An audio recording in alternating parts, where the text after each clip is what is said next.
आज की कहानी एक ऐसे हट पर जिस पर प्रेम आता है, यानी कि बाल हट। एक ऐसे बच्चे का जिक्र कर रहा हूं जिसके बचपन पर आज तक बालक, बूढ़े, जवान, पूरा विश्व मोहित है। आप समझ गए होंगे, बाल गोपाल भुवन मोहन कन्हैया का बचपन। अपनी लीलाओं में श्री कृष्ण द्वारा किए गए हट के बहुत सारे रूप हमने कविताओं में, गीतों में, भजन में देखे हैं।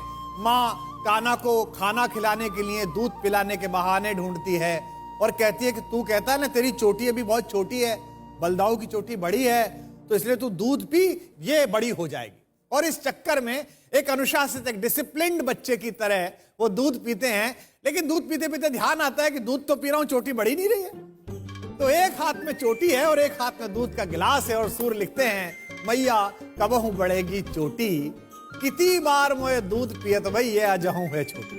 ये अभी तक भी छोटी है।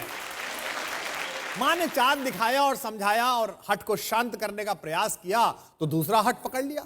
इस बार का हट तो और अधिक मुश्किल था। अच्छा, चंद्रमा है और ये बड़ा प्यारा है तो मुझे खेलने के लिए मिलना चाहिए। भैया मैं तो चंद्र खिलौना नहीं हूं। और ना मिलने पर मां को धमकी दे रहा है, जइयो लोट धरने पर अबही तेरी गोद न आइयो। मैं अभी धरती पर लेट जाऊंगा और तेरी गोद में नहीं चढ़ूंगा। मां मुझे चंद्र खिलौना ला दे। और मैं क्या करूंगा, मैं दूध भी नहीं पीऊंगा। सुरभि गाय है उनकी, सुरभि को पयपान न करी हो, बेनी सिर न गुहइयो, वही हो पूत नंद बाबा को तेरो सुत न कहाइयो। और बच्चों की सबसे जबरदस्त धमकी होती है कि मैं पापा का बेटा बन जाऊंगा। तो कन्हैया भी ये कहते हैं कि मैं नंद बाबा का बेटा बन जाऊंगा और तेरा बेटा नहीं कहलाऊंगा। माँ क्या कहती है, आगे आऊं बात सुन मेरी, बल दे वही न जनइयो, हंसी समझावती कहती जसोमती। यशोदा इससे भी बड़ा प्रलोभन देती हैं, बोले चंद्रमा क्या लेना, नई दुल्हनिया दइयो, मैं तेरे लिए नई दुल्हन लेके आऊंगी। तेरी सो मेरी सुन मैया, अबही बियाहन चाहिए। अब तो कहते क्या फिर चल अबही बियाहन चाहिए, बारात लाओ चलो।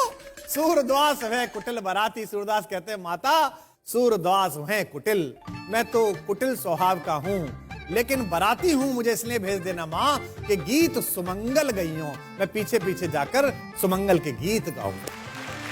यह है कान्हा का बचपन, जहां वो मां को धमकी देते हैं, मानवीय लगते हैं, मनुष्य लगते हैं।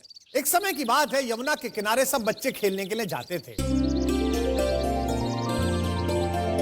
अब बच्चे खेलने के जाते थे, किसी बड़े ने वहां एक बड़ा, बहुत बड़ा एक सांप देखा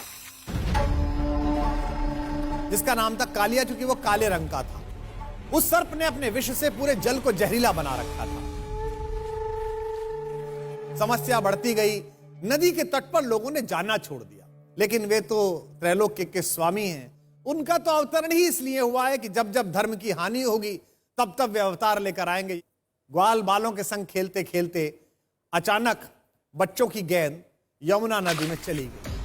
अब गेंद तो ऊपर तैर रही थी, लेकिन उसे लाए कौन?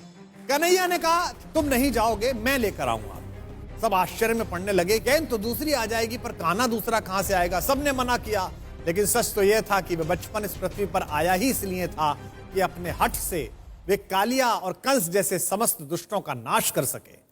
जैसे ही गेंद लाने के लिए कन्हैया यमुना में उतरे, कालिया भी पहुंच गया। उसने फुंकार कर उन्हें डराना चाहा। अपने विष से पूरी यमुना को कलुषित कर देने वाले कालिया का अहंकार देखकर कृष्ण मुस्कुराए और उन्होंने उसे सबक सिखाने की सोची। न केवल उसे परास्त किया, बल्कि अहंकार में तने हुए उसके फन के ऊपर उन्होंने नृत्य किया। सभी भयभीत बालक देख रहे थे कृष्ण को कोई नुकसान न हो जाए, लेकिन थोड़ी देर में कालिया पराजित हुआ और कान्हा मां यमुना की श्याम वर्णी लहरों के बीच कालिया के फन पर खड़े हुए गेंद लेकर निकले। पर यह तो थी कथा, लेकिन इस कथा का सार क्या है? श्री कृष्ण के बचपन की मनहर लीलाओं की यह कथा हमें यही सिखाती है कि समय और अवसर आने पर चुनौतियों के सम्मुख अपनी संतानों को, अपनी औलादों को जो माता पिता छोड़ देते हैं, वही ये बात गर्व से कह पाते हैं कि भीषण चुनौतियां थी, फिर भी हमारे खून ने उनका स्वागत किया और इतिहास रचा।